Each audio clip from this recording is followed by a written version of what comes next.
Hello दोस्तों, आपका स्वागत है हमारे चैनल चैंपियन जैद पर। मैं हूं आपका दोस्त मोहम्मद जैद। और दोस्तों, आज हम लोग पढ़ने जा रहे हैं थर्ड चैप्टर अप्लाइड हिस्ट्री। इसमें सबसे पहले हम लोग देखेंगे कि अप्लाइड हिस्ट्री क्या होता है, और फिर applied history and research in various field, applied history and our present, management of cultural and natural heritage, affiliated professional fields. तो इन सभी चीज़ों पर हम लोग नज़र डालेंगे। सबसे पहले हम लोग पढ़ेंगे व्हाट इज़ अप्लाइड हिस्ट्री। तो अप्लाइड हिस्ट्री का दूसरा नाम है गाइस पब्लिक हिस्ट्री। ये बात को आप लोग याद रखना कि applied history is also known as public history. Applied history is a field of study concerned with the application of history for the benefit of people in the contemporary and future.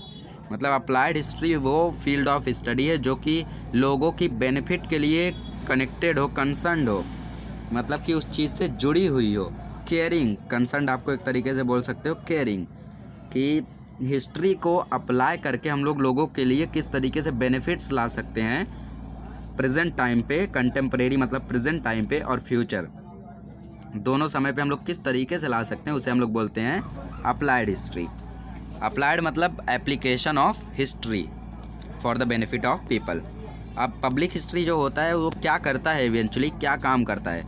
असल में लोगों को बहुत ज़्यादा मिसगिविंग मतलब misunderstandings होता है practicality of the knowledge of history. History की जितनी भी नॉलेज है उसको प्रैक्टिकल में लाने का बहुत ही ज़्यादा मिसगिविंग मतलब लोगों को थोड़ी सी मिसअंडरस्टैंडिंग होती है, गलत फहमियाँ होती हैं। तो हिस्ट्री को ज़्यादातर लोग सोचते हैं कि ये फील्ड ऑफ इंटरेस्ट है एक ही हिस्टोरियंस के लिए, तभी हिस्टोरियंस हिस्ट्री में इतने ज़्यादा इंगेज्ड हैं, और स्टूडेंट्स लोग इसको हायर स्टडीज़ में पढ़ सकते हैं। बट वो लोग कभी भी इसको प्रैक्टिकल लाइफ में पर्टेन नहीं करना चाहते, लाना नहीं चाहते हैं। तो उनका मानना है कि जो हिस्ट्री है वो फील्ड ऑफ नॉलेज के हिसाब से उसका कोई एप्लीकेबिलिटी नहीं है इकोनॉमिक प्रोडक्टिविटी फील्ड में, मतलब कि इकोनॉमिकली हम उसका यूज़ नहीं कर सकते हिस्ट्री का, ऐसा लोग सोचा करते थे। पर पब्लिक हिस्ट्री यही सब मिसअंडरस्टैंडिंग्स को दूर करने में मदद करता है और हिस्ट्री को मीनिंगफुल बनाता है एवरीडे लाइफ में लोगों के लिए। और ऐसी बहुत सारी यूनिवर्सिटीज़ भी हैं अब्रॉड में जो कि कोर्सेज़ प्रोवाइड करती हैं पब्लिक हिस्ट्री के बारे में, और उसी में से एक सृष्टि इंस्टीट्यूट ऑफ आर्ट डिज़ाइन और टेक्नोलॉजी एक इंस्टीट्यूट है बेंगलुरु में, इंडिया में, कर्नाटक में। और ये इंस्टीट्यूट के पास एक इंडिपेंडेंट डिपार्टमेंट है पब्लिक हिस्ट्री के लिए जिसका नाम है सेंटर फॉर पब्लिक हिस्ट्री। इस डिपार्टमेंट ने बहुत सारे प्रोजेक्ट और रिसर्च को लिए हैं पब्लिक हिस्ट्री के लिए, मतलब कि उसमें बहुत सारे प्रोजेक्ट्स लिए हैं और रिसर्च करते जा रहा है सृष्टि इंस्टीट्यूट ऑफ आर्ट डिज़ाइन और टेक्नोलॉजी पब्लिक हिस्ट्री पर। अब knowledge of history is useful and it can provide guidance in finding solutions. History की नॉलेज अगर आपके पास है तो आपको बहुत सारे सॉल्यूशंस भी मिल सकते हैं सोशल इश्यूज़ के लिए, या फिर इनकॉर्पोरेट करने के लिए उन्हें सोशल प्लानिंग में भी। तो ये सब के लिए हम लोगों को इम्पॉर्टेंट है, इसीलिए knowledge of history is essential for this purpose. और इसीलिए हम लोगों को हिस्ट्री की नॉलेज रहनी चाहिए ताकि हम लोग सही चीज़ों का सही टाइम पे सही सॉल्यूशन ढूंढ सके। The projects and programs related to the applied history can create opportunities for the people to participate along with the technical expert। जो प्रोजेक्ट्स होते हैं और प्रोग्राम्स होते हैं अप्लाइड हिस्ट्री के रिलेटेड, वो एक अपॉर्चुनिटी क्रिएट करते हैं कि लोग उसमें पार्टिसिपेट कर सके, और उनकी participation in the capacity of tourist visiting museum and ancient site is also important. वो जो टूरिस्ट लोग जो म्यूज़ियम्स में जाते हैं, एंशियंट साइट्स पे जाते हैं, वहाँ पे उनका पार्टिसिपेशन करना भी बहुत ही ज़्यादा इम्पॉर्टेंट है। टूरिज़्म जो रहता है वो इंटरेस्ट क्रिएट कर देता है हिस्ट्री में, हिस्ट्री के बारे में लोगों के मनों में। तो जैसा आप लोग जानते होंगे कि कहीं भी आप घूमने गए होंगे, अगर किसी हिस्टोरिकल साइट पे ताजमहल हो गया या फिर कोई गेटवे ऑफ इंडिया हो गया, इंडिया गेट हो गया, तो यहाँ पर अगर आप लोग गए होंगे तो यहाँ पे आप लोगों ने जब सुना होगा कि किस तरीके से इस चीज़ का निर्माण हुआ, जैसे ताजमहल का निर्माण किस तरीके से हुआ था, कुतुब मीनार कैसे कुतुबुद्दीन ऐबक ने बनवाया था, तो ये सब जब आप सुनते हैं तो आपको एक अवेयरनेस क्रिएट हो जाती है कि कितना बढ़िया होगा हिस्ट्री, मतलब कि हिस्ट्री के बारे में आप और जानना तब चाहेंगे कि और बताइए ना और क्या हुआ था। तो ये इंटरेस्ट क्रिएट कर देता है इसमें। They can volunteer to participate in the conservation and preservation project own city village और टाउन। मतलब कि अगर आप अच्छी जानकारी रखेंगे हिस्ट्री के बारे में तो आप सभी चीज़ों की रक्षा कर सकते हैं। उन जो आपके हेरिटेज साइट्स हैं आपके टाउन, सिटी या विलेज में, तो उनकी आप लोग सुरक्षा कर पाओगे। आपको मालूम रहेगा कि इसे बचाना बहुत ही आवश्यक है, और वही हम लोग इस चैप्टर में पढ़ेंगे। अप्लाइड हिस्ट्री एंड रिसर्च किस तरीके से हुए हैं वो पढ़ते हैं। हिस्ट्री पास्ट इवेंट के बारे में रहती है, हम लोग जानते हैं। और the way our present life style is shaped is dependent on the historical chain of events. आज के टाइम पे हमारी लाइफ स्टाइल किस तरीके से शेप हो रही है वो डिपेंडेंट रहता है हमारे एंसिस्टर्स पर। जिस तरीके से हमारे पूर्वज रहेंगे उसी तरीके से हम भी रहेंगे। Historical events related to various fields like politics, social and religious structure of a community, philosophy, technology and science etcetera. बहुत सारे हिस्टोरिकल इवेंट्स भी होते हैं जो इन सब से रिलेटेड होते हैं। Each of these fields have their own history of building knowledge, मतलब कि हर फील्ड के बारे में अपनी एक अलग ही हिस्ट्री होती है। इसमें आप कम्युनिटी की बारे में बात करें तो इनकी अलग हिस्ट्री होगी। पॉलिटिक्स के बारे में बात करें तो अलग हिस्ट्री होगी। पॉलिटिक्स की हिस्ट्री तो हम लोग पढ़ेंगे पॉलिटिकल साइंस में 3rd चैप्टर में, but wait for that, before that we have to complete this chapter. The direction of future development in every field is dependent on the state of available knowledge. Hence, the method of history can prove to be valuable in the research of various fields. तो इसीलिए हम लोगों को जो history रहता है वो काफ़ी वैल्यूएबल हो सकता है कुछ चीज़ों के रिसर्च में। जैसे कुछ एग्जांपल में सबसे पहला दिया गया है फिलोसॉफी, मतलब तत्व ज्ञान। फिलोसॉफी इवेंचुअली हम लोग जो लॉजिकल चीज़ें करते हैं, लॉजिकल सोचते हैं, साइंटिफिक एक तरीके से साइंस होता है फिलोसॉफी, तो वही सब चीज़ें फिलोसॉफी के अंडर में आती हैं। The history of philosophy helps in understanding the origin of various ideologies, the intellectual tradition giving rise to those ideology and their historical development. जो भी हम लोग फिलोसॉफी की हिस्ट्री जब पढ़ते हैं तो वो हमें जो वेरियस आइडियोलॉजी, जो वेरियस आइडियाज़ बने वो कहाँ से बने, उनका ओरिजिन कहाँ से हुआ, बर्थ कहाँ से हुआ, वो समझने में हमारी मदद करते हैं। और उनका ट्रेडिशन जिसने इन आइडियोलॉजीज़ को राइज दिया, बढ़ाया, वो भी हमें समझने में मदद करते हैं। और उसके साथ साथ हिस्टोरिकल डेवलपमेंट के भी बारे में। Philosophy needs language as a medium of expression in order to understand the philosophical expression. Knowledge of the history of language proves useful. Philosophy को समझना है तो आपको फिलोसॉफिकल लैंग्वेज आना चाहिए, उनके एक्सप्रेशंस को समझना चाहिए, और उसे एक लैंग्वेज ही तो चाहिए एज अ मीडियम। मतलब अगर एक्सप्रेशन के तरीके से उसको लैंग्वेज मिल जाए तो वो और अच्छा हो सकता है। तो इसीलिए हिस्ट्री बहुत ही यूज़फुल है। तो इस चैप्टर में आपको अलग अलग तरीके से यही बताया जाएगा कि हिस्ट्री आपके लाइफ में कितना इम्पॉर्टेंट है। साइंस, अभी साइंस में कैसा कि अगर हम लोग साइंस की हिस्ट्री पढ़ेंगे तो हमें समझाने में मदद करेगा कि किस तरीके से chronological order of scientific discoveries और इन्वेंशंस एंड थ्योरीज, जो भी थ्योरीज बनी, जो भी डिस्कवरीज हुई, उनका क्रोनोलॉजिकल ऑर्डर समझाएगा, पहले क्या हुआ उसके बाद क्या हुआ। तो ये सब समझने में मदद मिलेगी। It can also help to understand the cause effect chain that lead to those discoveries and inventions. उससे हमें ये भी मदद मिलेगी कि किस तरीके से क्या ऐसा कारण हुआ कि उस इन्वेंशंस की ज़रूरत पड़ी। क्योंकि दोस्तों हम लोग बोलते हैं need is the mother of invention, यहाँ पे लिखा भी है। तो ये क्यों लिखा है? क्योंकि जब आपको ज़रूरत रहती है तभी इन्वेंशंस होते हैं। जब इंसान को गर्मी लगी उसने पंखा बनाया, जब पंखे ने काम नहीं किया उसको और गर्मी लगी तो उसने AC का आविष्कार किया। जब इंसान को इंटरटेनमेंट चाहिए था इंसान ने टीवी बनाया। तो इस तरीके से जब इंसान को कंप्यूटर को छोटा करना था तो उसने लैपटॉप बनाया, लैपटॉप से भी छोटा करना था उसने मोबाइल बनाया, टैबलेट भी बीच में आ गया। तो इस तरीके से जब भी नीड होती है, जब भी ज़रूरत होती है ना, तो हर चीज़ का इन्वेंशंस हो जाता है। आज अगर आपके पास 1 लाख रुपए हैं और आपको ज़रूरत आ पड़ी कल 10 लाख की, तो कहीं ना कहीं से वो चीज़ पूरी हो ही जाएगी। क्योंकि वो नीड जो रहती है ना, वो हर चीज़ करवा देती है। वो समझने में हम लोगों को मदद मिलती है। Scientific discoveries inventions are often the effect of human effort to fulfil the needs and also curiosity.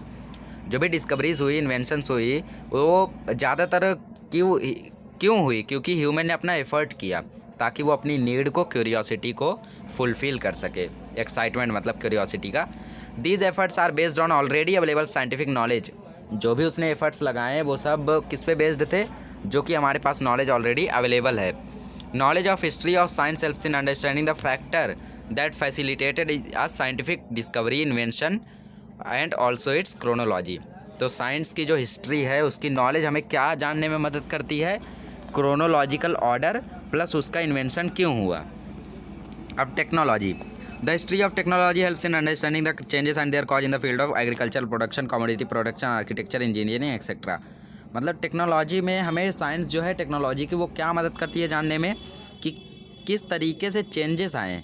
पहले एग्रीकल्चरल प्रोडक्शन में किस तरीके से कौन सी मशीनें यूज़ हुआ करती थी, फिर आर्किटेक्चर्स ने कैसे काम किए थे, इंजीनियरिंग में क्या क्या कोर्सेज़ पहले हुआ करते थे। तो ये सब समझाने में हमें टेक्नोलॉजी की हिस्ट्री मदद करती है। जो साइंटिफिक डिस्कवरीज और इन्वेंशंस हैं और टेक्नोलॉजिकल डेवलपमेंट है, वो दोनों म्यूचुअली डिपेंडेंट हैं एक दूसरे के ऊपर। एक के बिना वो नहीं, दूसरे के बिना वो नहीं। डिस्कवरी इन्वेंशन नहीं हुए तो टेक्नोलॉजिकल एडवांसमेंट नहीं होता, और टेक्नोलॉजी नहीं होती तो आज डिस्कवरीज इतने नहीं हो पाते। तो ये दोनों एक दूसरे के ऊपर डिपेंडेंट होते हैं। Knowledge of science and technology, जो नॉलेज है साइंस और टेक्नोलॉजी की, वो हर एक स्टेप पे इम्पॉर्टेंट था। चाहे वो बात करें जब इंसान ने पहली हथौड़ी बनाई थी, एक वुड और उसके ऊपर एक पत्थर लेके, चाहे आज की बात करें जहाँ पे एग्रीकल्चरल प्रोडक्शन में एवोल्यूशन आ गया है मैनकाइंड में। तो इस तरीके से नॉलेज जो है वो हर स्टेज पे इम्पॉर्टेंट थी। पर उसके बाद जो एडवांसमेंट ऑफ साइंस ने उसने प्रमोट कर दिया मैकेनाइजेशन ऑफ प्रोडक्शन में मशीन्स के यूज़ को प्रमोट कर दिया उसने। इसीलिए हमें अपनी हिस्ट्री को जानना ज़रूरी होता है, तो ताकि हम लोग मैकेनाइजेशन और म्यूचुअल डेवलपमेंट के बीच में डिपेंडेंस जो है साइंस और टेक्नोलॉजी के बीच में, उसको समझ सके। तो टेक्नोलॉजी की भी नॉलेज रखना काफ़ी ज़रूरी है। टेक्नोलॉजी पढ़ो बट उसकी हिस्ट्री पढ़ो तो आपको ज़्यादा मज़ा आएगा। Industry and commerce, the field of mutual social transaction expands with the growth of industry and trade. It also promotes continuous development of network of cultural interaction. It is an integral part of the industrial and commercial management. जो industry और commerce होती हैं, ये जो mutual social transactions में जो इनकी field है, ये इंडस्ट्री और ट्रेड के ग्रोथ के हिसाब से एक्सपांड होते रहती हैं, बड़ी होते रहती हैं, और ये प्रमोट करती है किस तरीके से लगातार डेवलपमेंट होते जा रहा है। और कल्चरल इंटरेक्शन मतलब हमारे जो इंटरकनेक्शन हो रहा है हम लोगों का, उसको भी ये डेवलप करती है। वो भी एक इंटीग्रल पार्ट है इंडस्ट्रियल और कमर्शियल मैनेजमेंट का। It is essential to understand the history of this processes, इसीलिए इनकी भी हिस्ट्री को जानना बहुत ही आवश्यक है। The nature of the market and commerce has continued to change. जो नेचर है मार्केट और कॉमर्स का आज भी कंटिन्यू है चेंजिंग में। Accordingly the nature of human relationship and the social organisation also has continued to change. उसके साथ साथ जो ह्यूमन रिलेशनशिप और सोशल ऑर्गेनाइजेशन के बीच का जो नेचर है, उनकी जो प्रवृत्ति है, वो भी लगातार चेंज होते जा रही है। टू अंडरस्टैंड दिस डेवलपमेंट, वो डेवलपमेंट किस तरीके से हुई, क्यों हुई और क्या ऐसा हुआ, तो वो सब समझने के लिए हमें ये नॉलेज बहुत ही ज़्यादा ज़रूरी है। Management studies, in order to understand various factors involve in the chain of production such as means of production, human resource and the process of production as well as the chain of market and sales management etcetera, it is essential to have a knowledge of similar functional system in the past. तो मतलब अगर हम लोगों को समझना है कि किस तरीके से कौन कौन से फैक्टर्स इन्वॉल्व थे किसमें, चेन ऑफ प्रोडक्शन में, जैसे मीन्स ऑफ प्रोडक्शन, उसमें ह्यूमन रिसोर्सेज और प्रोसेस कौन कौन से हुए प्रोडक्शन में, उसके साथ साथ chain of market and sales management, इन सभी की जानकारी अगर हम लोगों को हासिल करनी है तो हम लोगों को ये जानना ज़रूरी है, उसके बारे में नॉलेज रखना ज़रूरी है। और इसके साथ साथ हम लोगों को साइकोलॉजिकल कैरेक्टर समझना होगा लोगों का, जो प्रोडक्शन के फील्ड में काम किया करते थे उस समय, उनकी साइकोलॉजी क्या थी वो हमें समझना होगा। Understanding of the social and economic institution that support the industrial and commercial process is important. Knowledge of history in this regards makes the management at various levels easier. और इसके साथ साथ जो नॉलेज है हिस्ट्री की, वो हर level पे इसे ईजियर बना देती है। अब पढ़ते हैं arts. It is important to understand the development of various art forms, मतलब जो भी आर्ट फॉर्म्स डेवलप हुए, पहले कैसा आर्ट बनाया जाता था, आज कैसा आर्ट बनाया जाता है, ये सब डेवलपमेंट किस तरीके से आया, वो समझने के लिए हमें नॉलेज ऑफ आर्ट को, जो हिस्ट्री है आर्ट की, उसकी नॉलेज लेना बहुत ही ज़्यादा ज़रूरी है। The key to expression in any art form, emotional temperament of the artist and the development history of the respective art form can be understood with the help of cultural history. अगर हम लोग cultural history को समझ लेंगे तो जो लोगों के डिफरेंट आर्ट फॉर्म्स थे, वो किस तरीके से यूज़ किया करते थे अपने अलग अलग आर्ट फॉर्म्स, वो हम लोग कल्चरल हिस्ट्री से समझ सकते हैं। अब पढ़ते हैं ह्यूमैनिटीज़। ह्यूमैनिटीज़ मतलब होता है आपका डिसिप्लिन। तो humanities includes the discipline like history, archaeology, sociology, anthropology, political science, economics etcetera. To understand the history of the origin and development of these disciplines is an essential part of the learning. All disciplines, जो भी disciplines हैं, उनकी origin कहाँ पे है, philosophy में है। Ancient people all over the world tried to speculate in order to understand the relationship between the universe and human existence। मतलब लोगों को ये तो बात हमेशा जिज्ञासा होती है कि क्यों ह्यूमन इस अर्थ पे एक्सिस्ट करते हैं, और क्या कैसे यूनिवर्स का फॉर्मेशन हुआ होगा। तो इन सभी को बहुत ही ज़्यादा राइज देता है। वो लोग रीजन को ढूंढना चाहते हैं, स्पेकुलेट मतलब उसका रीज़न ढूंढना चाहते हैं। It give rise to various mythological stories, इसके कारण लोगों की अलग अलग माइथोलॉजिकल स्टोरीज़ आती हैं कि ऐसा हुआ तब ऐसा हुआ तब अर्थ फॉर्म हुआ। तो अलग अलग स्टोरीज़ हैं, कोई वहाँ पे प्रेजेंट नहीं था कि वो उसने अपनी आंखों से देखा हो कि अर्थ कैसे फॉर्म हुआ। सब अपना दिमाग लगाते हैं और जिसकी बात से सब सहमत होते हैं उसकी बात को मान लिया जाता है। तो वर्ल्ड कैसे बना उसके माइथोलॉजिकल स्टोरीज़ हर कोई सोचता है। The universal order, human life, gods and goddesses, rituals and their philosophical explanation, वो भी उसमें किस तरीके से फिलोसॉफिकल एक्सप्लेनेशन उन लोग दे पाते हैं वो भी उसमें इंक्लूड रहता है। रूट्स जो हैं फिलोसॉफिकल पॉन्डरिंग के वो माइथोलॉजिकल स्टोरीज़ में फाउंड किए जाते हैं। Various disciplines under humanities have theoretical foundations, जो भी अलग अलग डिसिप्लिन्स हैं ह्यूमैनिटीज़ में उनकी थ्योरी वाली फाउंडेशंस हैं जो कि फ़िलोसॉफिकल थ्योरीज़ पर बेस्ड हैं। Only historical knowledge can help us in understanding this development stage, खाली हम लोगों को हिस्टोरिकल नॉलेज ही इन सभी को स्टडी करने में, इन सभी को अंडरस्टैंड करने में मदद कर सकता है। अब बात करते हैं applied history and our present. Applied history और उसके साथ साथ हमारा प्रेजेंट किस तरीके से दोनों को रिलेटेड हैं वो पढ़ते हैं। People often ask about the practical value of history, मतलब कि लोग हमेशा बोलते हैं कि क्या फ़ायदा है हिस्ट्री को प्रैक्टिकल में लाकर। इस आंसर को क्वेश्चन करने के लिए, मतलब इस क्वेश्चन को आंसर करने के लिए हम लोगों को अप्लाइड हिस्ट्री का नेचर कैसा है उस क्वेश्चन को भी आंसर करना पड़ेगा। सबसे पहले अप्लाइड हिस्ट्री मतलब हमारा जो हिस्ट्री का एप्लीकेशन है, तो जो विजिबल और इनविजिबल रिलिक्स हैं, रिलिक्स मतलब हमारी सेंटिमेंट्स, हमारी जो फीलिंग्स है, अटैचमेंट्स हैं, वो पास्ट की सभी फीलिंग्स आज भी प्रेजेंट हैं, भले ही वो विजिबल हों, जो कुछ दिखाई देती हों और कुछ ना दिखाई देती हों। जैसे अचार की बात कर लें आप लोग, तो पिकल जो है वो कितने सालों से बना आता जा रहा है, तो वो भी एक टाइप का आपका रिलिक है। तो हम लोगों को कुछ ना कुछ क्यूरियोसिटी रहती है कि भाई मम्मी आपको किसने सिखाया अचार बनाना, मम्मी बोलेंगी दादी ने, दादी को किसने सिखाया था, उसने, उन्होंने।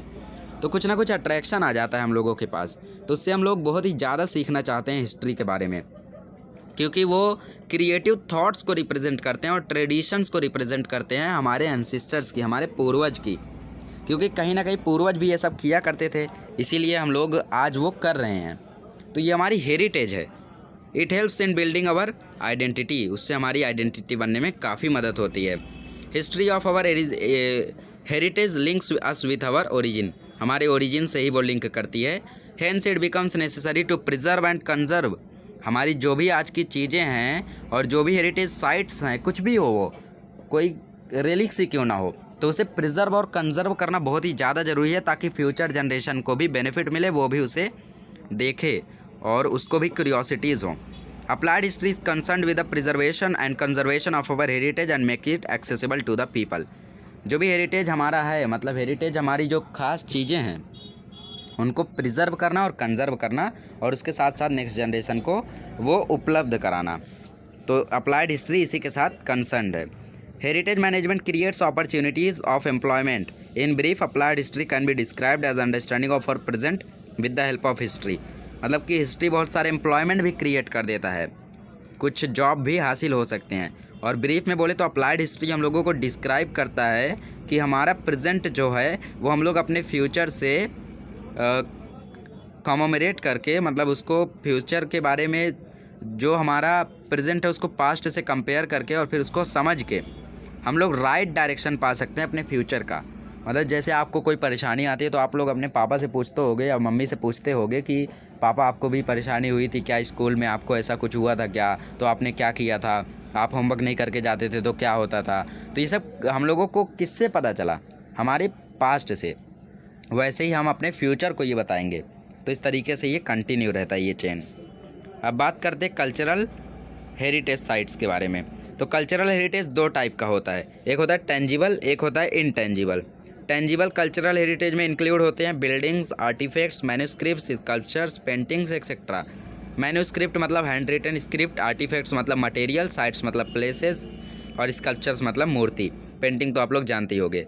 इनटेंजिबल कल्चरल हेरिटेज, इसमें कौन कौन इंक्लूड होता है, मतलब ये वो जो ओरली हों, इन्हें मतलब हम लोग बिल्डिंग के फॉर्म में ना हो, एक तरीके से आप लोग बोल सकते हो, या फिर कोई अलग चीज़ होते हैं इंटेंजिबल।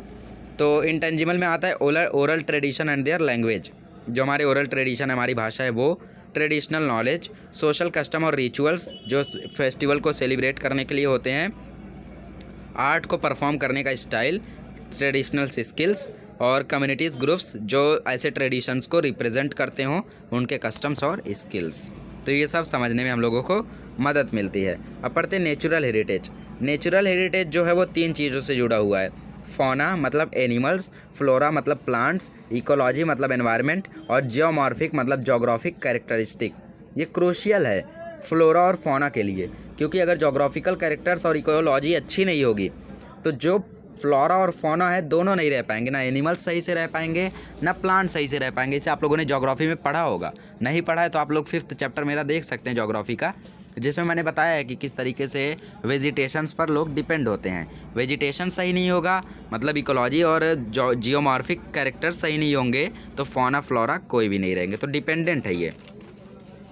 इट इज़ एसेंशियल्स, अगर हम लोगों को अपनी हेरिटेज साइट्स को, नेचुरल हेरिटेज साइट्स को प्रिवेंट करना है, उसे प्रिवेंट करना बहुत ही ज़्यादा ज़रूरी है हमारे फ्यूचर जनरेशन के लिए। और जो यूनेस्को है ये ग्लोबल ऑर्गेनाइजेशन है, इसने कुछ डायरेक्टिव्स और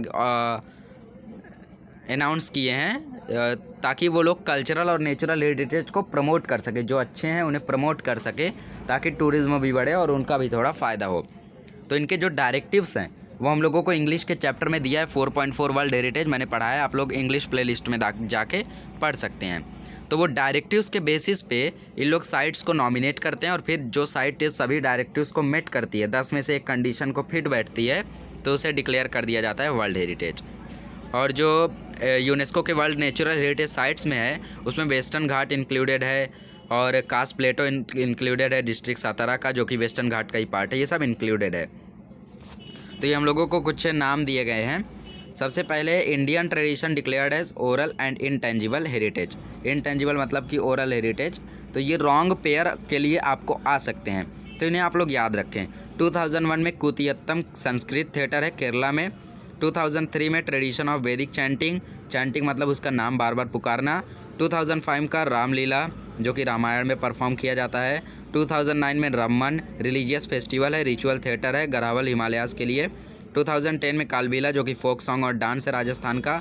फिर छाऊ डांस 2010 का, ये ट्रेडिशन फॉर्म है ईस्टर्न इंडिया का। फिर 2010 में ही मुदियट है, रिचुअल थिएटर है केरला का। 2012 में बुद्धिस्ट चैंटिंग ऑफ लड़क, इसमें बुद्धिस्ट की चैंटिंग की जाती है, बार बार उनका नाम जपा जाता है, ये होली होते हैं मतलब पवित्र होते हैं।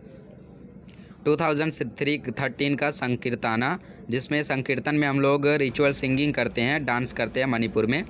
2014 में traditional craft of making utensils of brass and copper among the Thatheras of Jandiala Guru Punjab में।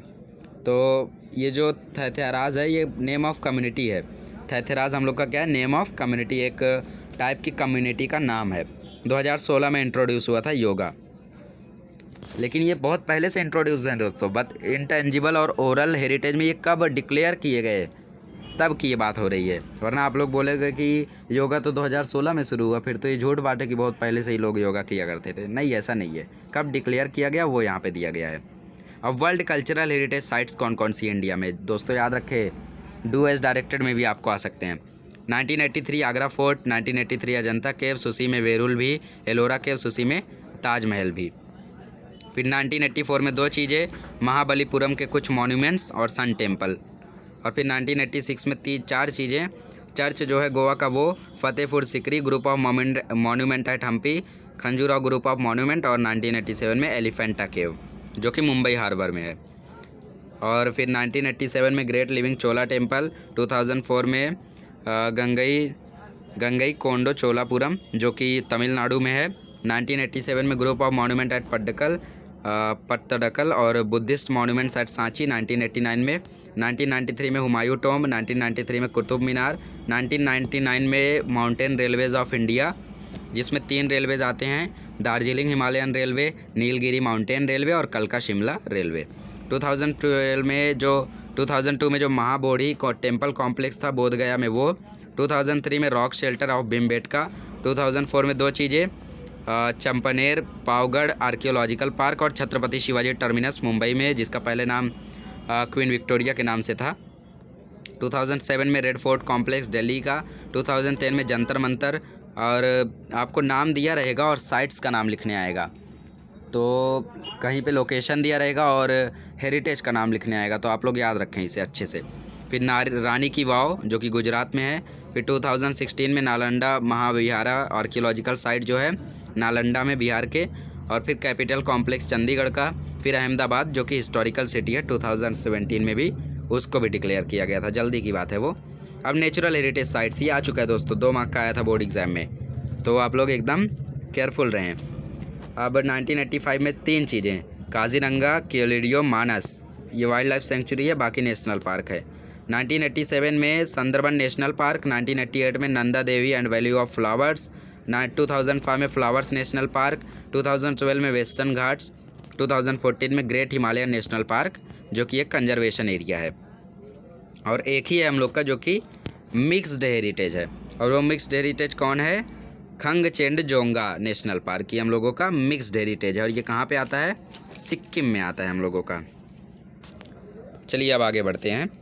अब cultural and natural heritage management is one of the main aspect of applied history. The work of the conservation and preservation of the cultural heritage falls under the jurisdiction of the Archaeological Survey of India and India's State Department Archaeology। मतलब जो भी preservation और conservation है इसका बचाव और इसको सुरक्षित रखना, ये एक आर्कियोलॉजिकल डिपार्टमेंट का काम है इंडिया का। इसके अलावा जो इंटैक है, मतलब Indian national trust for art and cultural heritage, ये भी इस फील्ड में वर्क करते रहता है एक्टिवली। और work of conservation and preservation of cultural and natural heritage requires participations of experts. जब तक इसमें एक्सपर्ट्स नहीं आएंगे तब तक काम अच्छे से नहीं होगा। वो ड्यूली अवेयर रहने चाहिए, मतलब अच्छे से क्वालिफाई रहने चाहिए, अच्छे से अवेयर रहने चाहिए इस सभी चीज़ के बारे में।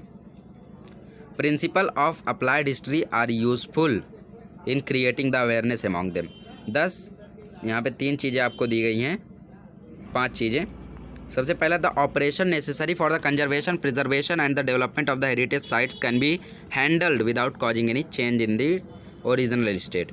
मतलब जो ऑपरेशन कैरी आउट करते हैं प्रिजर्व करने के लिए, कंजर्व करने के लिए या फिर डेवलप करने के लिए, उसको इस तरीके से करो कि जो ओरिजिनल हिस्टोरिकल साइट है उस पर कोई प्रभाव ना पड़े, थोड़ी सी भी चेंज नहीं आनी चाहिए उस पर, वो जैसा था वैसे ही बना रहना चाहिए। अब आप बोलोगे ताजमहल को जाके पेंट कराओ लाल रंग से, तो कौन देखने आएगा? फिर ताजमहल की खूबसूरती कहाँ रह जाएगी? तो जैसा था वैसा ही रखो उसको। Local social structure and psychology of the local people challenges faces in the present situation and their expectation can be served in details. मतलब जो लोग प्रेजेंट टाइम पे जो चैलेंजेस फेस कर रहे हैं उसको स्टडी करना, और वो क्या चाहते हैं फ्यूचर में, उनकी एक्सपेक्टेशंस को सर्वे करना डिटेल में। कुछ प्रिकॉशंस लेना ताकि लोगों की जो सेंटिमेंट्स है उनको कोई हर्ट ना पहुँचे प्रोजेक्ट को कंप्लीट करते समय। मतलब समझ लीजिए आप टेंपल में गए और फिर टेंपल में आप लोग ने कुछ ऐसा कर दिया कि लोगों की फीलिंग को नुकसान पहुंच गया, मतलब ठेस पहुंच गई उनकी फीलिंग्स को, उनके सेंटिमेंट्स को। समझ लीजिए आपने कुछ मंदिर में कहीं और पे पेंटिंग कर दी जहाँ पे नहीं करना चाहिए था, तो कभी कभी ऐसा होता है, तो वहाँ पे लोगों की सेंटिमेंट्स को बहुत ही ज़्यादा ठेस पहुँचती है, तो आपको ऐसा नहीं करना चाहिए। लोकल पीपल का पार्टिसिपेशन यहाँ पे ज़्यादा रहना चाहिए, उन्हें फैसिलिटेटेड करना चाहिए, मतलब ईजियर कर देना चाहिए। सिस्टमेटिक प्लान को डिज़ाइन करना चाहिए ताकि लोकल स्किल्स को एम्प्लॉय कर सके और जो लोकल पीपल है उनको भी लिवलीहुड मिल सके, मतलब रोज़ी रोटी मिल सके। अब affiliated professional field, last part, किस तरीके से हम लोग इसमें प्रोफेशनल फील्ड मतलब जॉब हासिल कर सकते हैं, वो एफिलिएटेड मतलब connected. Knowledge of history can be supportive in the decision making with regard to respective legal provision and public policies in the following fields. तो हिस्ट्री की जो नॉलेज है वो सपोर्टिव हो सकती है डिसीज़न मेकिंग में, इन सभी प्रोविज़न्स पे और पब्लिक पॉलिसीज़ में। सबसे पहला म्यूजियम्स और आर्कीव्स, फिर preservation and conservation of historical sites, फिर टूरिज़्म एंड हॉस्पिटैलिटी, फिर entertainment and mass media. Tourism and hospitality मतलब वार्म वेलकमिंग, लोगों को अच्छी खातिरदारी करना, और फिर एंटरटेनमेंट और मास मीडिया जो कि हम लोगों को चैप्टर है, हम लोग आगे पढ़ेंगे इसके बारे में। तो ये 4 चीज़ें उसमें इंपॉर्टेंट है दोस्तों। तो ये 2 मार्क के लिए बॉक्स में आ सकते हैं, किसी भी नोट्स में नहीं है दोस्तों, आप लोग मार्क करके अपनी नोट्स में लिख लें। अब यहाँ पे एक कूल फैक्ट दिया गया है, डू यू नो, एक क्ले टैबलेट था जो कि अर्लीस्ट म्यूज़ियम में, वर्ल्ड का जो अर्लीस्ट म्यूज़ियम था वो डिस्कवर किया गया था जब ऊर का जो मेसोपोटामिया में सिटी है, इसका जब एक्सकवेशन हो रहा था तब डिस्कवर किया गया था इसको, जो कि 6th सेंचुरी का था। और एक्सकवेशन जो था वो सर लियोनार्ड वूली के द्वारा कंडक्ट किया गया था 1992 से लेके 1934 के बीच में। ये म्यूजियम जो था वो प्रिंसेस ऑफ मेसोपोटामिया के द्वारा बिल्ट करवाया गया था।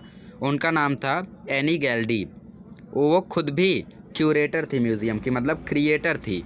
क्यूरेटर मतलब आपका क्रिएटर, तो वो भी खुद भी म्यूज़ियम को क्रिएट करने में काफ़ी ज़्यादा हाथ बटाया था। तो ये डिस्कवर किया गया था। और इसका एक नोटवर्दी फीचर था इस म्यूज़ियम का, क्ले टैबलेट, जो कि कुछ डिस्क्रिप्शंस से इंस्क्राइब किया गया था, उस पर कुछ चीज़ें इंस्क्रिप्शंस लिखी गई थी। अब इंडियन म्यूज़ियम के बारे में पढ़ते। जो इंडियन म्यूज़ियम था कोलकाता का, वो एशियाटिक सोसाइटी के द्वारा फाउंड किया गया था 1814 CE में। नथानियल वॉलिच एक डेनिश बोटेनिस्ट थे, इन्होंने फाउंड किया था। पहला क्यूरेटर म्यूज़ियम का पहला क्रिएटर कौन था? और जो फ़ोटोग्राफ हम लोग देख रहे हैं ये 1905 की है। और ये म्यूज़ियम के 3 मेन डिपार्टमेंट हैं, आर्ट्स, आर्कियोलॉजी और एंथ्रोपोलॉजी। अदर एफिलिएटेड डिपार्टमेंट्स कौन कौन से हैं? Conservation, publication, photography, exhibition, presentation, model making, training, library, security, ये सब अलग अलग फील्ड्स हैं। अब यहाँ पे बोला है कि जो इंडिया का नेशनल आर्कीव्स है वो है न्यू दिल्ली में है। और जो इंडिया का हर स्टेट है वो अपना अपना आर्कीव इंडिपेंडेंटली उसको प्रिजर्व करता है, मेंटेन रखता है। और जो आर्कीव्स रहते हैं वो ओल्ड डॉक्यूमेंट्स, ऑफिस रिकॉर्ड्स, ये सब प्रिजर्व करके रखते हैं। तो आर्कीव्स का आपका आंसर यहाँ पे, आर्कीव्स में आपको यही आंसर लिखना है। आर्कीव्स विथ अ डिस्टिंक्ट पर्पज़। अब आर्कीव्स का क्या क्या पर्पज़ होता है वो हम लोग पढ़ते हैं। तो जो main office of the national film archives of India जो है वो लोकेटेड है पुणे में, महाराष्ट्र के। और वो इस्टेब्लिश हुआ था 1964 में मीडिया यूनिट के तौर पे मिनिस्ट्री का, और इन्फॉर्मेशंस के लिए, ब्रॉडकास्टिंग करने के लिए इंडियन गवर्नमेंट में। उसके 3 ऑब्जेक्टिव थे। पहला, इंडियन फिल्म को सर्च करना, रेयर इंडियन फिल्म, मतलब कि जो अभी एक्सटिंक्ट हो चुके हैं, मतलब कोई फिल्म बनी थी बट उसको प्रिजर्व नहीं किया गया, तो उसको सर्च करना ताकि उसको प्रिजर्व किया जा सके। जैसे आलम एरा हम लोगों की पहली पिक्चर थी, तो वो पिक्चर को प्रिजर्व करना पड़ा ताकि हम लोग फ्यूचर जनरेशन को दिखा सके कि भाई इंडिया में सबसे पहले पिक्चर ये बनी थी। तो वो सर्च करना, रेयर सीडीज़ को फाइंड करना। Categorise the important aspects of film to create documentation and catalogues and carry out research in the field. सभी एस्पेक्ट्स को कैटेगराइज करना, कैटेगरी में रखना, ताकि डॉक्यूमेंटेशंस को क्रिएट किया जा सके और कैटलॉग्स बनाया जा सके डिफरेंट रिसर्च में रिसर्च कैरी आउट करने के लिए उस फील्ड में। तो कैटेगराइज मतलब डिवाइड करना उसको। एक सेंटर बनाना ताकि उसमें डिसेमिनेशन हो सके फिल्म कल्चर का, मतलब पब्लिक लोगों को, डिसेमिनेशन मतलब showing the thing to public, मतलब लोगों को दिखाना वो पिक्चर। तो उसके लिए एक सेंटर इस्टेब्लिश करना। Every field mentioned here experts personal, मतलब कि जो भी फील्ड यहाँ पे है उसको एक्सपर्ट्स चाहिए, उनके पास स्किल्स रहनी चाहिए। फॉर एग्जांपल जो आर्किटेक्ट और इंजीनियर और historians, archaeologist, museum curator, sociologist, archives management professional, legal expert, skilled photographers etcetera. Of course this is a representative list, मतलब जो लोग यहाँ पे काम करते होंगे, जो लोग इससे जुड़े होंगे वो ही ये काम कर सकते हैं। और जो एक्सपर्ट्स की हेल्प है वो अलग अलग फील्ड में रिक्वायर्ड रहती है।